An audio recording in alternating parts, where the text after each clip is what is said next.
네, 안녕하세요. 오늘 제가 수요 집회에 올라오는 날이라 오늘은 좀 컨디션이 좋았으면 좋겠다 싶어가지고 제가 이제 일을 하고 있다가 이렇게 왼쪽에 이렇게 옆에 보니까 비타민이 있더라고요. 그래서 오늘 비타민 먹고 힘내야지 해가지고 비타민을 이렇게 하나 먹었어요. 그리고 나서 이 비타민이 언제부터 여기 있었지? 라는 생각이 드는 겁니다. 그래서 혹시나 해서 이렇게 유통기한을 봤습니다. 2024년 6월이었습니다. 그리고 나서 오후에 갑자기 컨디션이 안 좋아지는 겁니다. 그러면서 뭐지? 왜 유통기한이 약 지났다고 컨디션이 안 좋아질 수 있을까? 라는 생각이 들어서 챗 GPT한테 물어봤습니다. 혹시 1년 6개월 지난 비타민을 먹었는데 컨디션이 이상해 문제가 될까? 당장 약국에 가거나 그 목 통증이 생길 수 있으니 병원에 가서 식도를 위장을 씻어내야 될 수도 있어요. 이렇게 얘기를 하는 겁니다. 그래서 이거 어떡하지? 하는 순간에 갑자기 편도가 아파오는 겁니다. 한 1시간 전까지 침 삼키기가 너무 아플 정도로 아팠어요. 그래서 이제 어떻게 하면 좋을까라고 했더니 미지근한 물을 많이 마셔서 식도에 있는 그 약을 다 씻겨내셔야 됩니다. 이렇게 얘기를 하더라고요. 그래서 지금 물을 엄청나게 먹고 왔거든요. 그랬더니 그리고 나서 이제 자매한테 통화를 하면서 이제 애들이 있더라고요. 아빠가 너무 아픈데 올라가서 한마디도 못하면 어떡하지? 기도해줘 이랬더니 이제 애들이 기도를 하더라고요. 옆에서 이제 민규는 아빠 곰팡이균 먹었어 막 이러면서 막 놀리고 근데 지금 괜찮습니다. 네, 역시 기도의 힘입니다. 네, 저희는 그 직장에서도 그리고 학교에서도 또 가정에서도 각자 처한 위치와 환경이 있습니다. 그리고 우리가 그 처한 위치가 어디냐에 따라서 우리가 의무감이나 책임감 있게 그 위치를 지킵니다. 예를 들어 직장에서 뭐 사원, 대리, 그리고 과장, 부장 각자가 갖고 있는 그 위치에서 우리는 책임감 있게 그 영향력을 행사하면서 그렇게 우리는 그 위치에 있습니다. 만약에 예를 들어 사원이 갑자기 부장 일을 한다고 하면 아마 그 부장이 해고가 될 겁니다.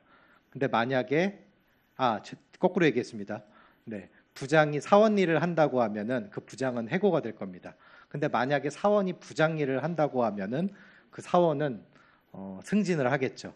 그러면 제가 말씀드린 대로 각자의 위치에서 자신이 하는 일이 있습니다. 뭐 예를 들어 가정에서도 마찬가지입니다. 이 아들이 하는 일이 있고 아들의 위치에서 하는 일이 있고 또 아버지의 위치에서 하는 일이 있습니다. 아들이 아버지의 위치에서 하는 일을 못하듯이 아버지가 아들의 위치에서 하는 일을 못하듯이 우리는 각자가 있는 위치에서 책임감 있게 의무감 있게 그 자리를 지키고 있습니다. 여기 PPT에 단어가 탁 떠야 되는데 안 떠서 그냥 제가 바로 말씀을 드리겠습니다. 네. 어려울 것 같죠? 네, 영어로 써서 제가 어려울 것 같아요. 그래요? 네네네. 오늘은 PPT를 준비했으나 없이 하겠습니다. 네. 오늘의 주제는 여기 PPT 제목에 영어로 탁 뜨면은 제가 뒤에 있는 러실라를 시키려고 했는데 러실라 자매를 시키려고 했는데 참 안타깝습니다. 주제는 노블리스 오블리주라는 뜻입니다. 이 노블리스 오블리주라는 뜻을 이 단어를 아마 성도님들이 많이 들으셨을 거라고 생각을 합니다. 아마 뜻도 알고 계신 성도님들도 드문드문 있으실 거라고 생각을 합니다. 이 프랑스어로 나온 이 단어고요. 제가 여기 설명을 다 한글로 이렇게 해드리려고 했는데 일단 설명을 드리면 어원에 대해서 짧게 설명을 드리겠습니다. 이 노블리스 오블리즈는 프랑스어로 귀족은 의무를 갖는다라는 뜻입니다. 이 노블리스라는 뜻이 귀족, 그 다음에 오블리주라는 뜻이 의무입니다. 이 개념은 이 14세기에 100년 전쟁 당시 프랑스 칼레시에서 유래가 되었는데요. 이때 칼레시가 이 영국군에게 이제 전쟁을 통해서 포위를 당했습니다. 그때 이제 그 도시에 있는 사람들이 다 죽을 뻔했는데 어떤 6명이 자처해서 대표자격인 6명이 자처해서 우리가 대신 처형을 당할 테니 국민들을 살려달라라고 해서 그 어원이 유래가 돼서 귀족은 의무를 다한다라는 그 뜻을 지금도 우리가 이렇게 사용을 하고 있습니다. 말뜻 그대로 참 높은 지위에 있거나 많은 부를 가지고 있다면 이 특권에 따른 책임을 가지고 희생하는 것이 참 마땅하지 않은 것 같습니다. 특히 지금 현재 시대에는 더욱 그런 것 같습니다. 지금 현재 시대는 내가 열심히 해서 이룬 것이니까 당연히 나를 위해 써야 되고 나의 가족을 위해 써야 되고 나의 친한 사람들을 위해서 써야 된다는 것이 최근에 그런 생각을 갖고 있는 세상 사람들의 그런 생각인 것 같습니다. 그렇다면 과연 믿음 안에 있는 우리들이 이 노블리스 오블리주에 해당되는 사람들인지 한번 깊이 묵상해 보시면 좋을 것 같습니다. 비록 우리가 많은 부와 명예가 없을지라도 그보다도 더 큰 특권이 우리에게 무엇이 있을지 한번 묵상해 보시면서 노블리스 오블리주의 삶을 살았던 세상 사람들과 성경 속의 인물에 대해서 한번 교제를 해보도록 하겠습니다. 여기 사진이 탁 떠야 되는데 사진이 탁 뜨면 제가 선생님들께 딱 질문을 해드리는데 사진이 안 뜨네요. 네, 여기 뜨는 사진은 조지 워싱턴입니다. 네, 그렇죠. 조지 워싱턴 한번 보신 적 있으시죠? 네, 조지 워싱턴 누구일까요? 네, 아마 다들 아실 거라고 생각을 합니다.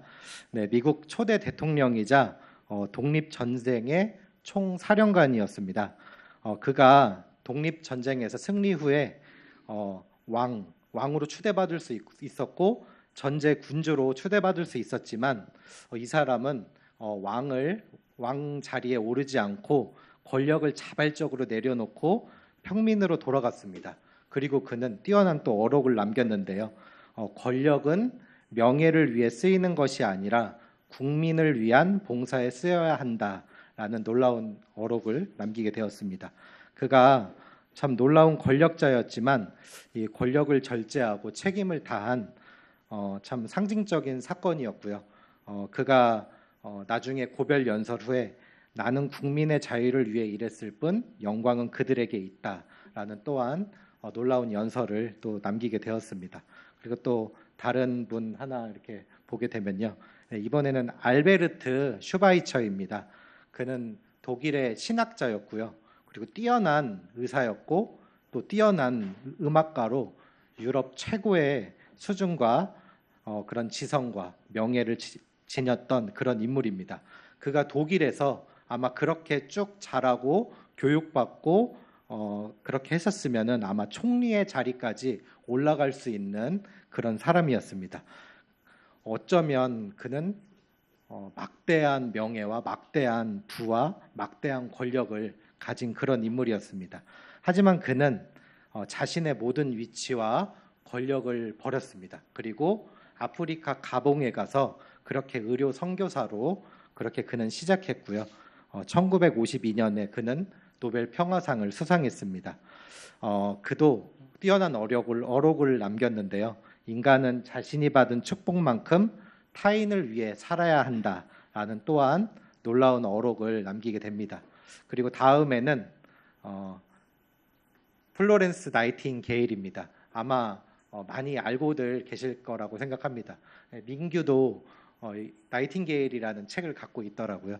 그래서 그 책을 한번 읽어보니까 이 여인은 아마 다들 잘 알고 계시듯이 영국 상류층 귀족 출신입니다. 사회적으로 굉장히 뛰어난 그런 위치에 있던 인물이었는데 그녀는 간호사가 되었습니다.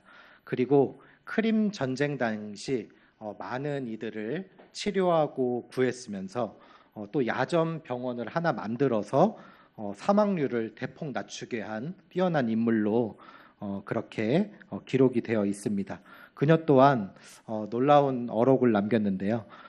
부유한 삶은 나를 위한 것이 아니라 고통받는 이를 돌보라는 부름이었다라는 놀라운 어록을 남기게 됩니다.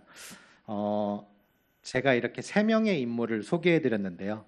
세상 가운데 이런 노블리스 오블리주가 어디 있을까 찾기 힘들 정도로 정말 감탄을 자아내는 인물들일 수밖에 없습니다. 제가 이 세 명을 찾으면서 한국 사람은 못 찾겠더라고요. 이 해외에만 있더라고요. 한국 사람들은 이렇게 보이는 인물들이 있는데 이처럼 뛰어나지는 않은 것 같습니다. 그래서 일단 해외에 있는 인물을 소개를 했습니다. 위에 소개된 이 조지 워싱턴, 알베르트 슈바이처, 이 나이팅게일은 동일한 비슷한 점이 있습니다. 모두 기독교 배경의 크리스찬들이었습니다. 조지 워싱턴은 대통령 시절에도 국가의 번영은 하나님의 섭리와 도덕적 기반 위에 있다라고 강조했던 인물이었고요. 전쟁 중에도 병사들에게 기도와 거룩한 삶을 권면했을 정도로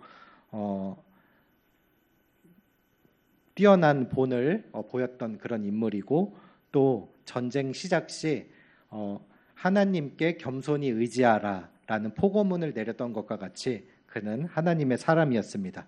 그리고 알베르트 슈바이처는 목사이자 신학자였고, 그는 예수님을 사랑해서 또 성경을 연구했던 인물 중에 한 명입니다.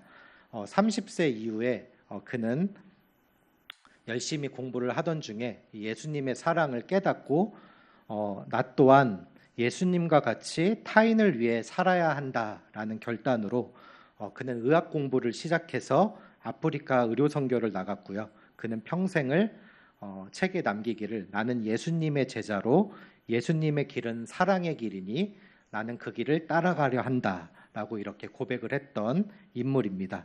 나이팅게일 또한 기독교 신자였고, 어렸을 때부터 성경을 배우고 공부를 했고요. 그리고 하나님이 내게 주신 사명은 나는 사람을 돌보는 일이다 라는 것을 깨닫고 그 하나님의 음성에 따라서 그렇게 간호사로 평생을 섬겼던 그런 인물입니다. 그리고 그녀의 일기를 보면은 주여 저로 하여금 당신의 손과 발이 되어 고통받는 자를 섬기게 하소서라는 문구가 남겨 있었다고 합니다. 세 사람 모두 엄청난 명예와 지위와 특권과 위치에 있었습니다. 근데 그것을 그들은 소중히 여기지 않았고요. 하나님을 위해서 버렸고 신앙의 삶을 중심에 두고 자신에게 주신 이 지위, 지혜, 지식, 특권을 모두 타인을 위해 사용을 했습니다. 그들이 남긴 이 놀라운 사건과 그들의 이런 어록과 명언은 아직도 지금도 회자가 되고 책으로도 만들어지고 많은 크리스찬들에게 또 깊은 감동과 또 도전을 남기게 됩니다. 네, 다음에는 저희가 계속해서 이제 세 명은 이제 세상 속에 있는 크리스찬들을 소개해드렸고요. 이제 성경 속으로 한번 가보겠습니다. 과연 성경 안에는 노블리스 오블리주를 행했던 인물이 누가 있을까?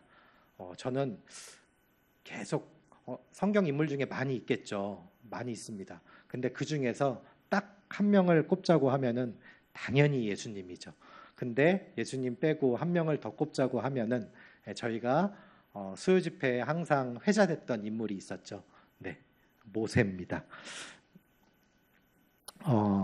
이 모세 오경의 저자인 모세를 보면은 우리가 레위기를 통해서, 민수기를 통해서, 또 신명기를 통해서 생각하면 생각할수록 모세보다 더 뛰어난 그런 노블리스 오블리주의 삶을 살았던 인물은 없을 거라고 이렇게 생각을 합니다. 한번 성경 말씀 한번 찾아보시도록 하겠습니다. 히브리서 11장 24절입니다. 네, 히브리서 11장 24절입니다. 네, 아마 저희 레위기, 민수기, 신명기 하면서 한 번쯤은 찾았던 말씀일 거라고 기억합니다. 네, 찾으셨으면 다 같이 한번 읽어보시도록 하겠습니다. 시작. 믿음으로 모세는 장성하여 바로의 공주의 아들이라 칭함을 거절하고 도리어 하나님의 백성과 함께 26절까지 하겠습니다. 고난받기를 잠시 죄악의 낙을 누리는 것보다 더 좋아하고 그리스도를 위하여 받는 능욕을 애굽의 모든 보화보다 더 큰 재물로 여겼으니 이는 상주심을 바라봄이라. 네, 이 말씀만 읽어도 참 모세가 어떠한 삶을 살았는지 우리가 깊이 생각을 해보게 됩니다. 모세가 애굽에서 어떠한 위치였나요? 네, 왕자였습니다. 네, 우리가 성경에 나오는 말씀을 가끔 깊이 묵상을 하면서 내가 그 안에 성경 안에 이렇게 들어가 있다라고 생각을 한다면 정말 그 상황이 정말 마음속에 깊이 이렇게 깨닫고 또 주님의 사랑을 더 많이 느낄 것 같습니다. 한번 좀 깊이 들어가 보면요. 아마 다 알고 계시는 얘기일 겁니다. 그거를 다시 한번 조금 리바이벌 해보면요. 모세는 태어나자마자 죽음의 위기에 처한 아이였습니다. 우리는 모세의 어머니 요게벳이 어떻게 모세를 숨겼고 또 그가 하나님이 어떠한 계획 속에서 공주의 눈에 띄게 하셨고 그리고 미리암을 통해서 어떻게 그가 어머니에게 이스라엘 민족에 대해 배우게 하셨고 또 그가 애굽 궁전에서 또 왕자의 교육을 받고 자랐는지 우리가 잘 알고 있습니다. 아마 그가 배우고 익힌 것이 당대 최고의 고귀한 수준이 아니었을까 이렇게 생각을 합니다. 문학도, 철학도, 군사도, 정치도 아마 모든 분야에서 훈련된 엘리트 중에 엘리트이지 않으셨을까 그렇게 생각을 합니다. 하지만 어느 날 그는 깨달았습니다. 자신의 혈통과 사명을 깨닫게 됩니다. 그리고 이스라엘 백성이 고통받는 그 모습을 보고 결국에 그를 쳐서 죽이게 되죠. 애굽 사람을. 그리고 나서 그가 자신은 곧 하나님의 백성, 이스라엘 백성이라는 것을 그때서야 깨닫게 되는 것 같습니다. 그리고 그는 그 시점에 이제 선택의 기로에 서게 됩니다. 왕자로 남을 것인가, 이스라엘 백성으로 살아갈 것인가. 우리는 너무나 잘 알고 있죠. 그가 결국에는 이스라엘 백성들을 애굽에서 구해내는 그런 하나님의 종으로서 그가 그렇게 선택받음을 우리는 알고 있습니다. 결국에 모세는 왕궁에서 왕자로서 충분히 부귀영화를 누릴 수 있었습니다.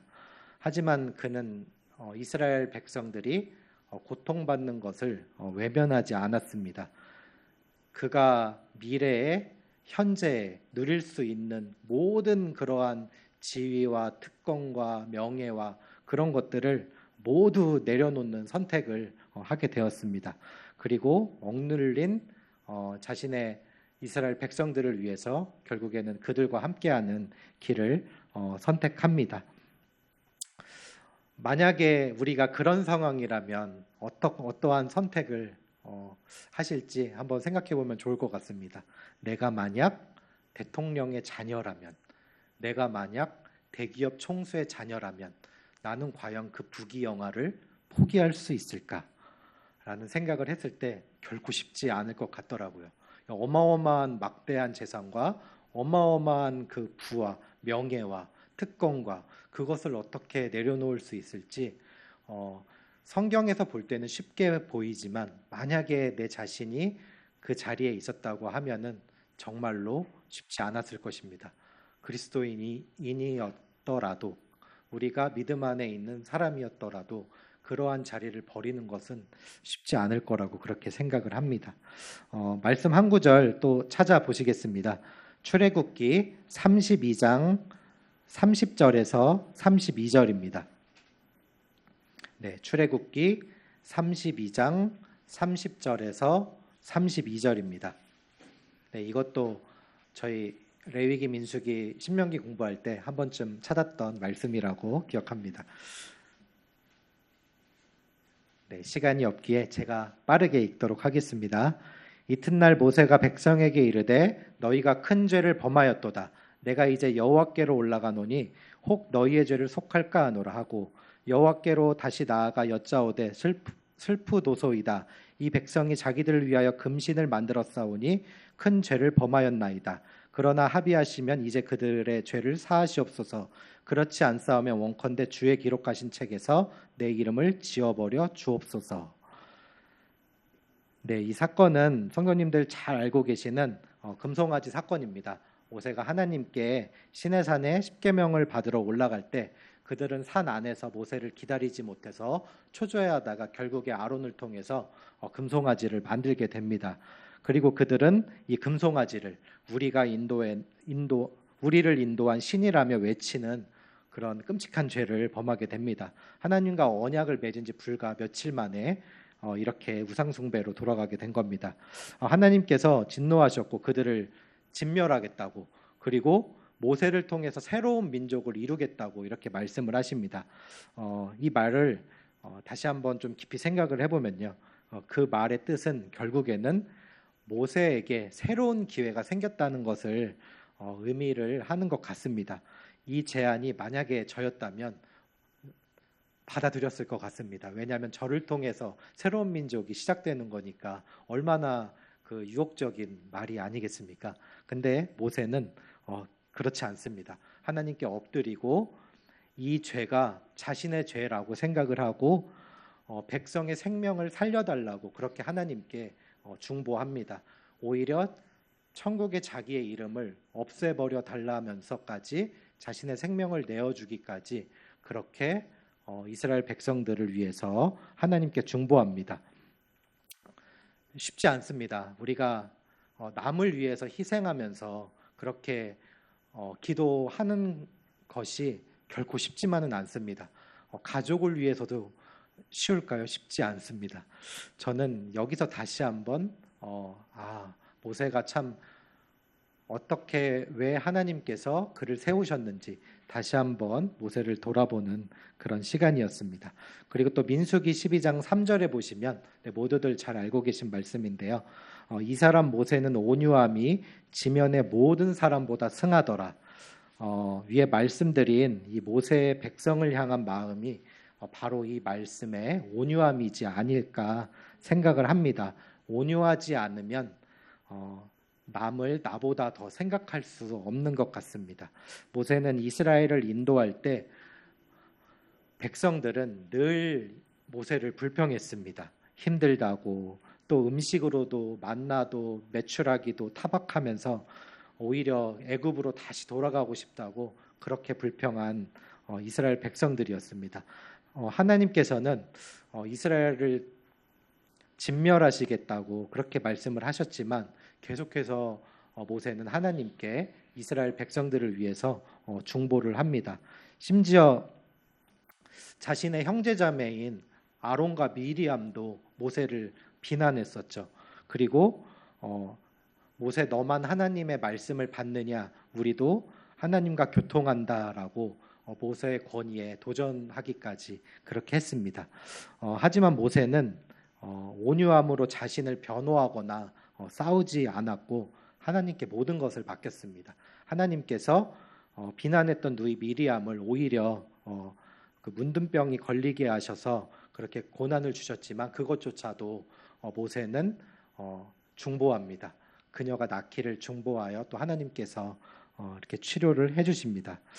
이 온유함으로 모세는 자신을 완전히 절제하고 하나님의 뜻에 완전히 굴복하고 복종하였던 것 같습니다. 그렇게 약 40년 동안 이스라엘 백성들을 그 온유함으로 이끌었습니다. 이것이 바로 모세의 놀라운 노블리스 오블리주가 아닐까 그렇게 생각을 합니다.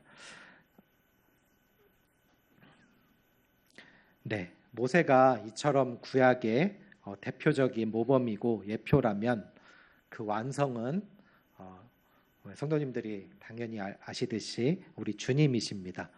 우리 주님이 갖고 계신 특권이 가장 큰 특권 아니겠습니까? 이 세상 어디에 비할 바 없는 가장 큰 특권이라고 이렇게 생각합니다. 왜냐하면 찬란한 그 하늘의 영광의 특권을 뒤로 하셨지 않으시겠습니까? 빌립보서 2장 5절에서 8절 아마 외고 계신 성도님들도 계실 거고요. 다들 아실 거라고 생각을 합니다. 제가 읽어보도록 하겠습니다. 너희 안에 이 마음을 품으라 곧 그리스도 예수의 마음이니 그는 근본 하나님의 본체시나 하나님과 동등됨을 취할 것으로 여기지 아니하시고 오히려 자기를 비워 종의 형체를 가져 사람들과 같이 되었고 사람의 모양으로 나타나셨음에 자기를 낮추시고 죽기까지 복종하셨으니 곧 십자가에 죽으심이라. 모세도 참 얼마나 노블리스 오블리주의 삶을 살았는지 너무나 감동되고 본받을 만하지만 주님과 비교조차 불가능함을 생각하게 됩니다. 모세는 하나님의 부름을 받아서 이스라엘 백성을 구했지만 예수님은 하나님 곧 자신이었지만 인간의 몸으로 이 땅에 내려오셨습니다. 모세는 인간으로서 책임과 헌신을 내보였지만 예수님께서는 하늘의 영광 그 자체를 내려놓는 절대적인 겸손과 희생을 보여주셨습니다. 모세가 주께서 내 이름을 지어버리소서라 했다면 예수님은 실제로 몸소 십자가에서 자신의 생명을 내어주셨습니다. 예수님은 말씀으로만 아니라 직접 행함으로 몸으로 보여주셨습니다. 예수님은 창조 이전부터 하나님과 함께 계셨던 분인 것을 우리는 잘 알고 있습니다. 많은 천군 천사가 쳐다볼 수도 없이 거룩하셔서 눈을 가릴 수밖에 없고 찬란한 광채의 영광 그 자체셨고 모두의 경배를 받아 마땅하신 하늘의 왕이셨습니다.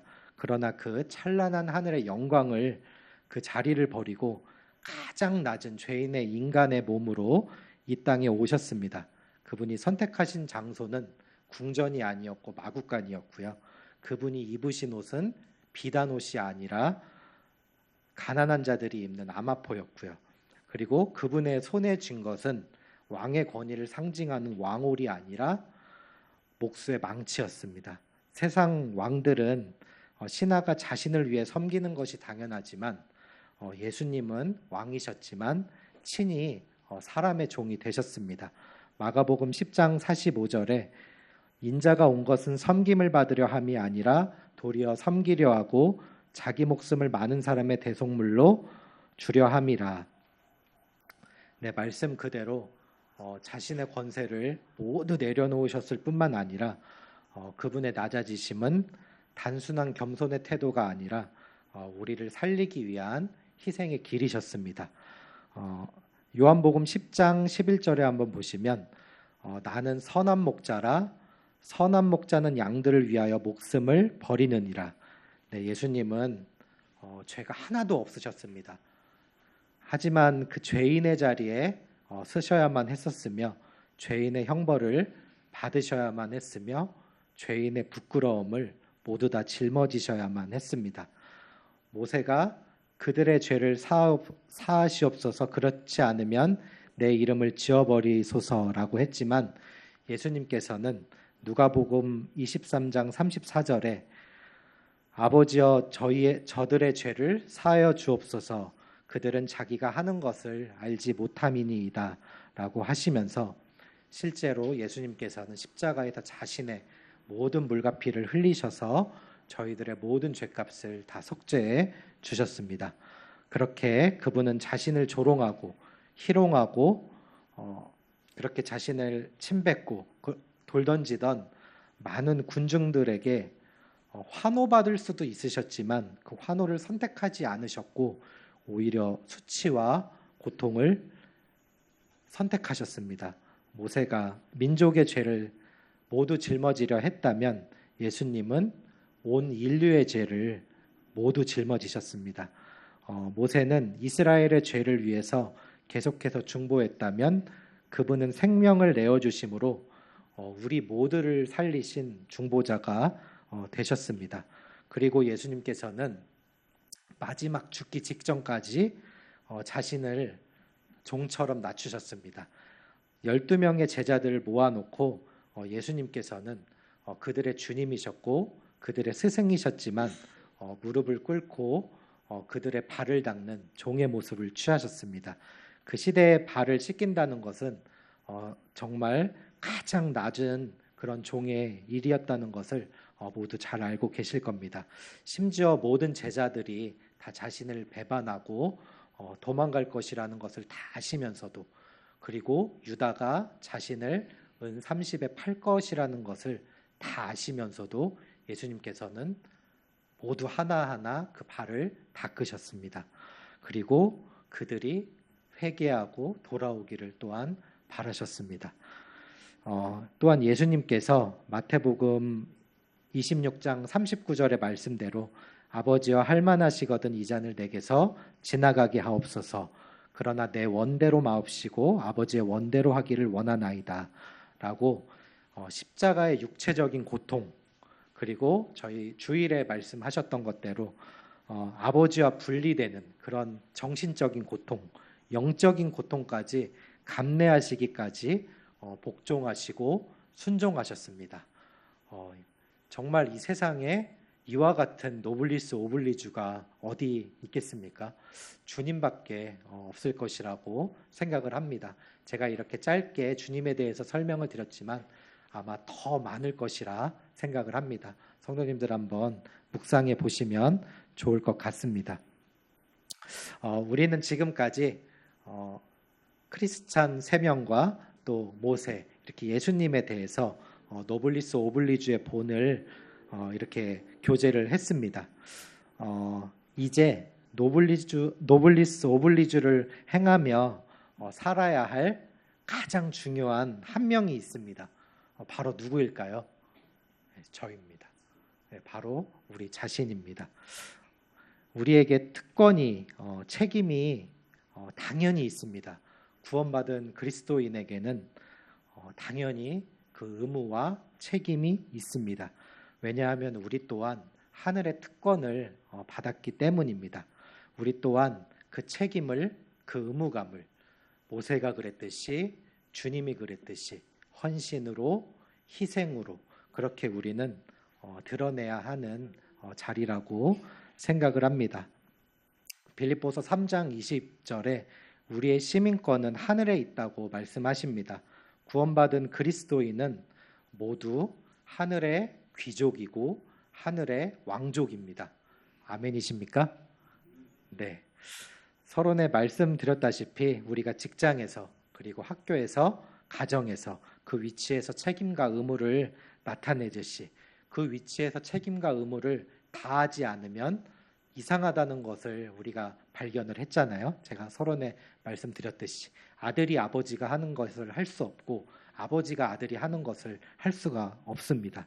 그러면 동일하게 하나님께서 우리를 구원하신 목적, 그것이 바로 하늘의 특권을 이 세상 사람들보다 더한 의무와 책임을 동반해야 하는 것이 아닐까 생각을 합니다. 우리 구원받은 그리스도인들이 노블리스 오블리주는 예수님이 내게 보여주신 은혜에 합당하게 사는 삶이라고 생각을 합니다. 아마 많은 것이 있을 거라고 생각을 합니다. 구원받은 우리가 부르심을 받은 책임을 다하는 것, 그리고 예수님을 본받아서 낮은 자세에서 섬기는 것, 그리고 주일에 말씀하셨던 대로 우리 몸을 거룩한 산제사로 드려 영적 예배로 하나님께 영광 드리는 삶을 사는 것, 참 많이 있습니다. 하지만 저는 특별히 한 가지를 좀 꼽고 싶습니다. 왜냐하면 11월 22일부터 23일까지 총동원 전도 집회가 있어서 이 교제를 준비했는데요. 바로 그리스도인의 특권, 전도라고 생각을 합니다. 우리는 모두가 빚이 있습니다. 무슨 빚일까요? 복음의 빚진 자입니다. 로마서 1장 14절에서 16절 한번 찾아보시겠습니다. 로마서 1장 14절에서 16절입니다. 이거는 다 같이 한번 읽어보시도록 하겠습니다. 시작. 헬라인이나 야만이나 지혜인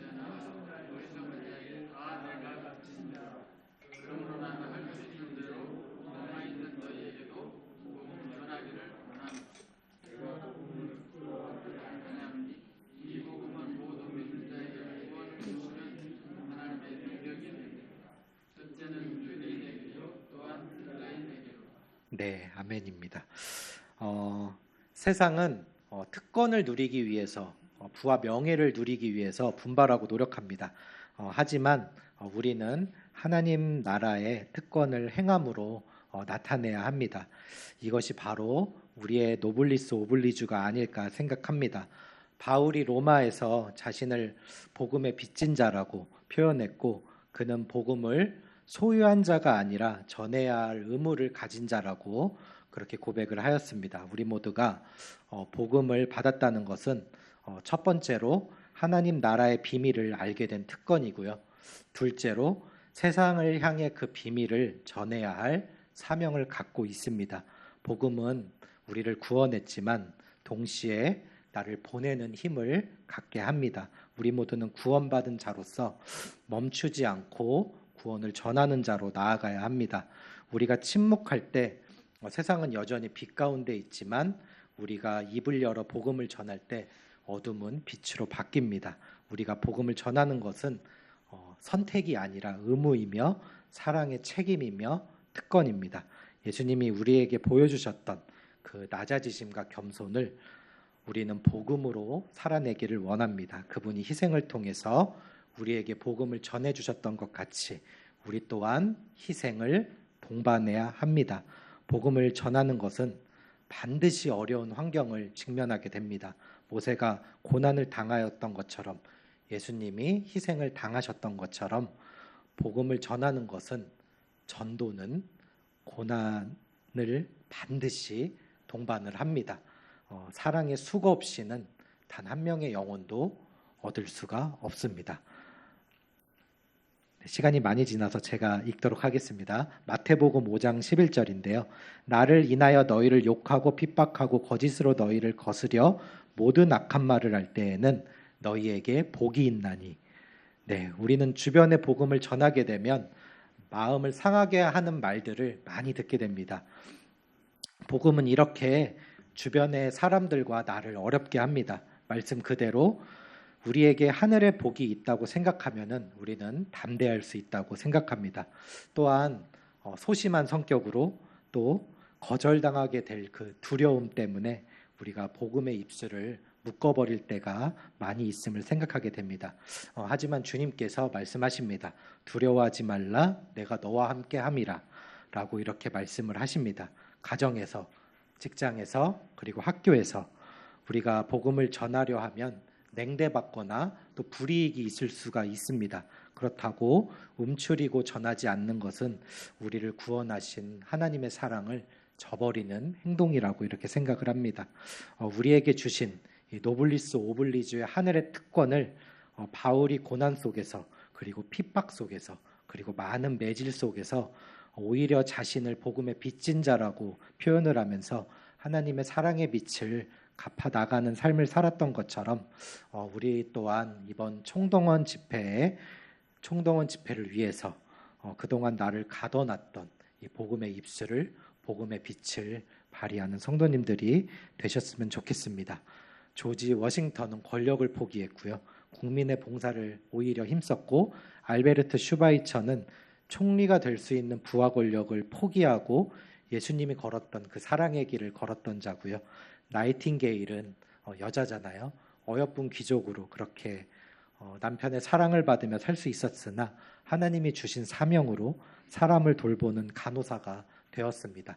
또한 모세는 애굽에서 왕자로 그렇게 호의호식하며 살 수 있었으나 백성을 위해서 고난의 길을 자처했습니다.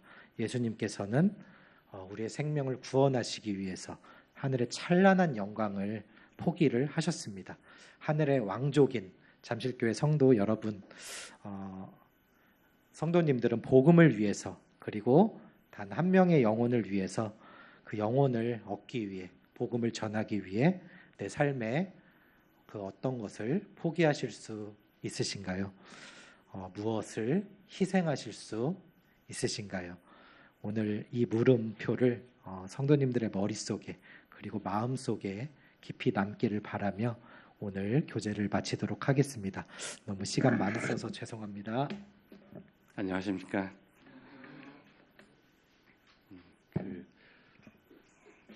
수요일 날 제가 처음으로 이제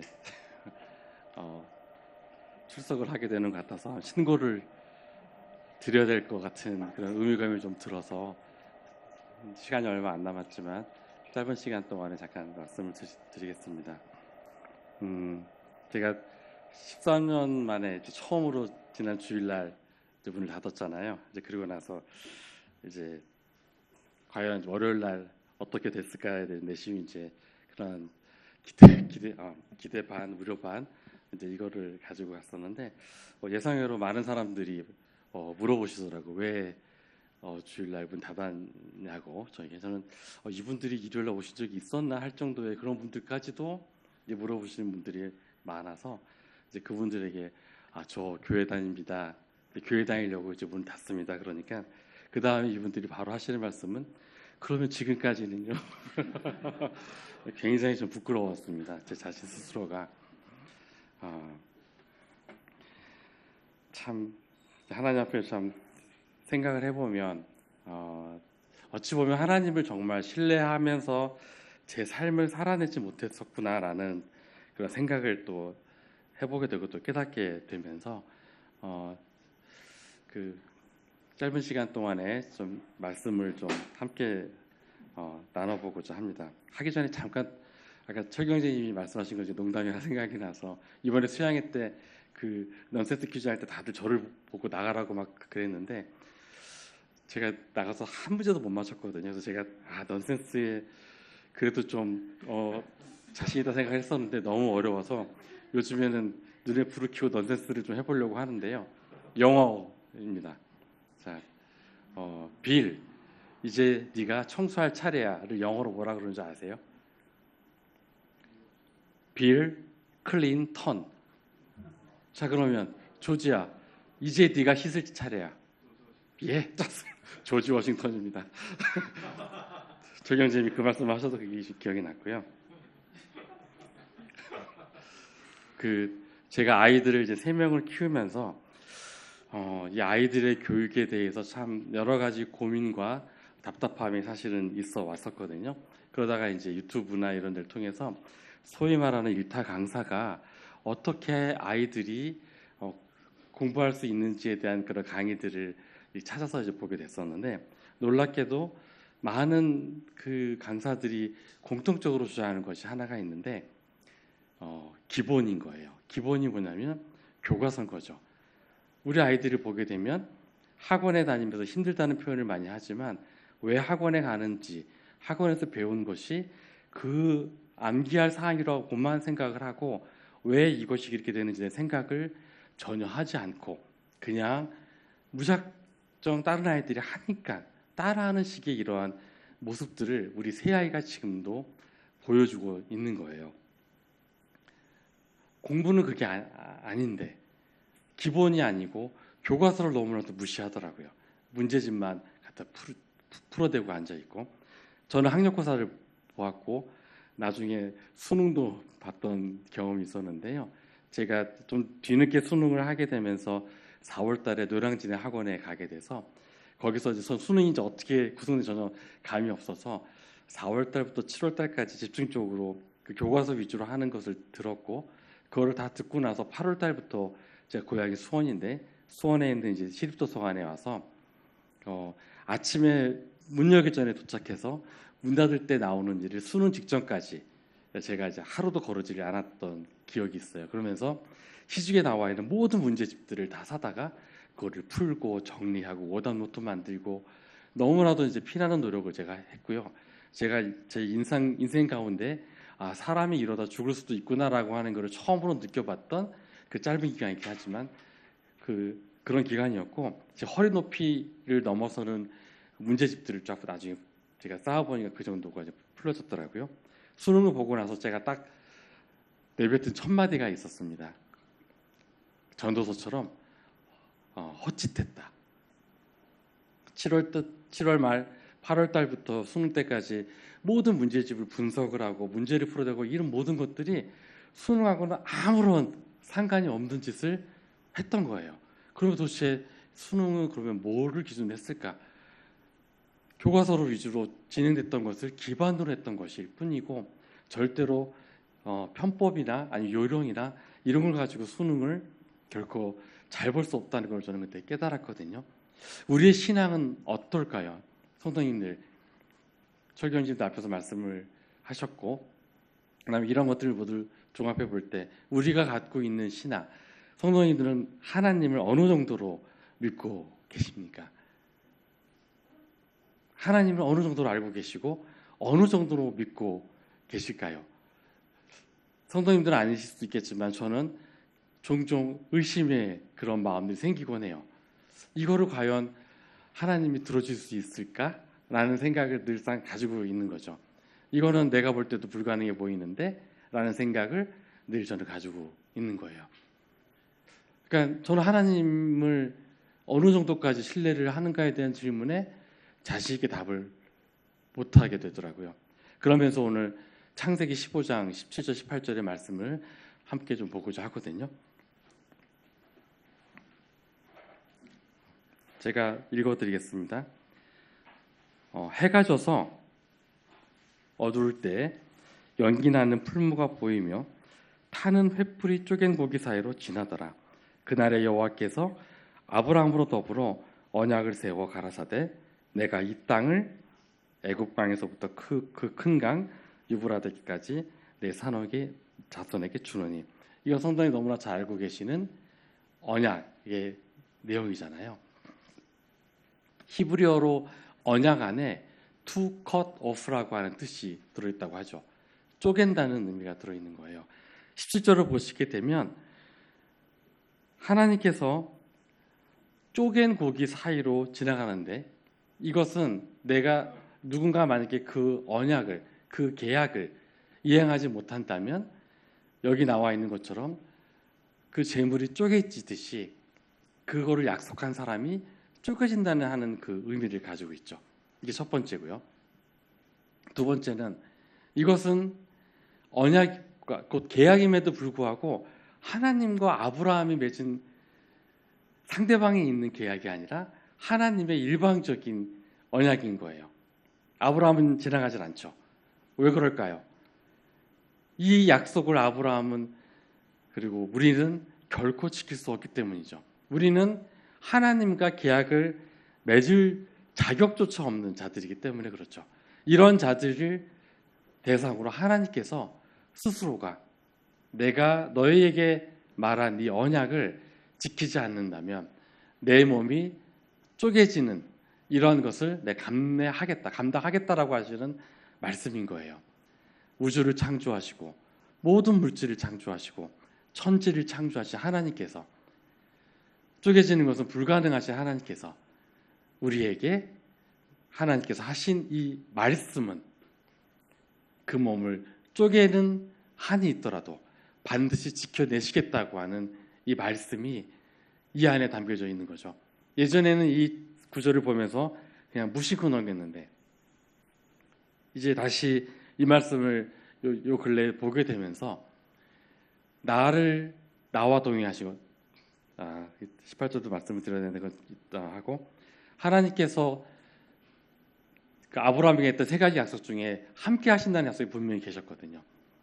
함께 하시겠다는 말씀 18절에 나와 있는 그 의미가 이제 18절에 들어와 있는데, 하나님께서는 어떠한 상황이든지 하나님께서 한번 하신 것은 반드시 지킨다는 거예요.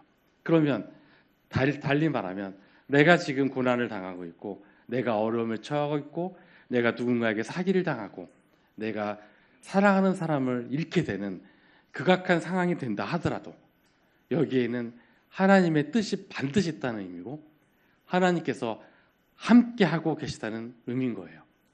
그러면 이런 상황에서 나는 하나님을 신뢰를 해야 되는 거죠. 어떠한 상황에서도 하나님께 감사가 나와야 되는 거예요. 지난주에 박성영 선생님이 이야기하셨던 것처럼 우리는 그래서 항상 감사하고 기뻐하고 기도할 수 있는 그러한 자가 될 수 있겠다라는 거죠. 그리고 그러한 자가 되어야만 하는 거예요. 근데 삶을 살아가면서 저는 이 중요한 것을 늘 까먹어요. 하나님께서 우리와 맺은 이 언약, 이 언약을 하시는 하나님이, 세상을 창조하신 하나님이 항상 나와 계시는데 늘 불안해하고 늘 앞이 캄캄한 것처럼 제가 이런 행동을 하고 제 자신을 그거에 맞게 행동을 하게 되는 저의 이런 연약함을 늘 보게 되는 거죠.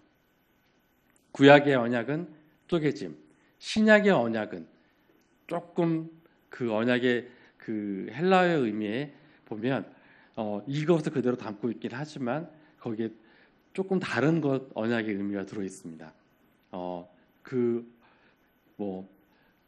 내 피로 세운 새 언약이냐 할 때 그 예를 들어서 그런 언약 많이 이제 언약이 언급되어져 있는데 그 언약에는 유언이라고 하는 말도 들어가 있죠. 예수님 그 유언은 뭐죠? 살아있는 사람이 하는 게 아니라 살아있을 때 효력이 발생하는 게 아니라 죽어야만 효력이 발생하는 거예요. 예수님께서 우리에게 주신 새 언약은 예수님이 그 생명까지 내어주시겠다고 하는 바로 그 언약인 거죠. 구약과 신약을 통해서 하나님께서 그 몸을 쪼개실 때까지 우리를 지키시고 우리와 함께 하시겠다는 그 언약과 예수 그리스도께서 그 몸을 다 내어주실 때까지 우리를 사랑하신다고 하는 이 언약, 이 언약의 의미를 우리는 정말 매일같이 기억을 해야만 하고요. 이 언약으로부터 우리에게 신앙의 시작이 되어야 될 것 같다는 생각이 들어요. 성경이 보기 힘들고 하루에 세상에 너무나도 많은 일들이 내 앞에 닥쳐서 그거에 허덕이고 있는 나의 삶을 혹시라도 지금 돌이켜보게 된다면 과연 나는 이 언약을 기억하고 있는가? 이 언약으로부터 내가 하루의 시작과 하루의 마감과 내 삶의 믿음의 전부가 되어가고 있는가 한번 돌아봤으면 생각이 들어서 올라와서 10분을 생각을 하고 올라왔기 때문에 여기까지 말씀드리겠습니다. 감사합니다.